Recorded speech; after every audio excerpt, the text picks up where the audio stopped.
Assalamualaikum warahmatullahi wabarakatuh. Ya, alhamdulillah kami baru berjumpa lagi dengan Bang Arif. Jadi kami dalam rangka hari ini ingin membuat video dalam rangka pertemuan kami yang ke-74. Jadi kami ingin membuat video, ingin membawakan satu khasidah yang berjudul Man Ana untuk guru kami tercinta. Buka tau ni. Versi Indonesia. 1, 2, 3. Man ana, man ana, man ana, laulaku, kaifama hubbuku, kaifama ahwaku, man ana, man ana, man ana, laulaku, kaifama hubbukum, kaifama ahwaku.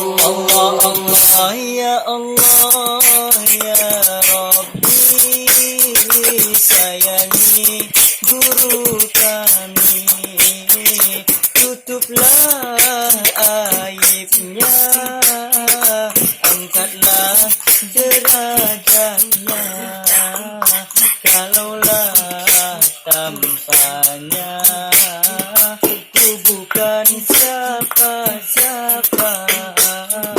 karena jasanya mimpi menjadi nyata.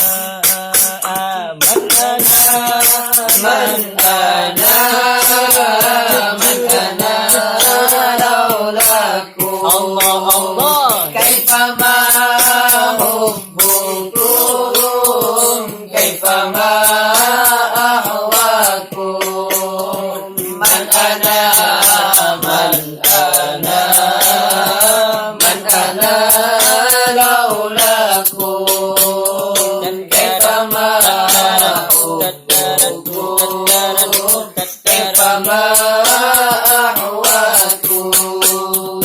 Ku mohon ya Tuhan ku Rabbi, kumpulkanlah kami dengan Bapa rohani bersama Abuya Syekh Haji Amran Wali yang sedang berjuang untuk tasawuf sufi.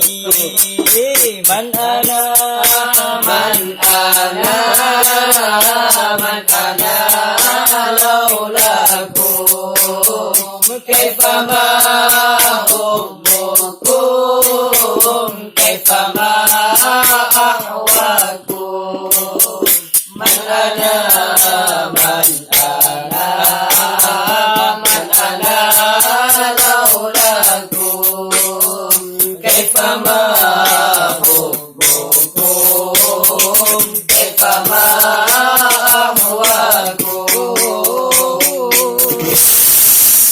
Oke, terima kasih kawan-kawan karena sudah bersedia untuk menonton video kami ini. Ya. Semoga kalian menyukai video kami ini dan jangan lupa subscribe, like, and comment.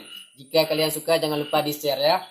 Dan kami mohon kepada kalian untuk selalu mendukung channel kami ini, channel Paya Luk Siti. Dengan dukungan kalian insya-Allah kami akan berhasil. Terima kasih kawan-kawan. Assalamualaikum warahmatullahi wabarakatuh.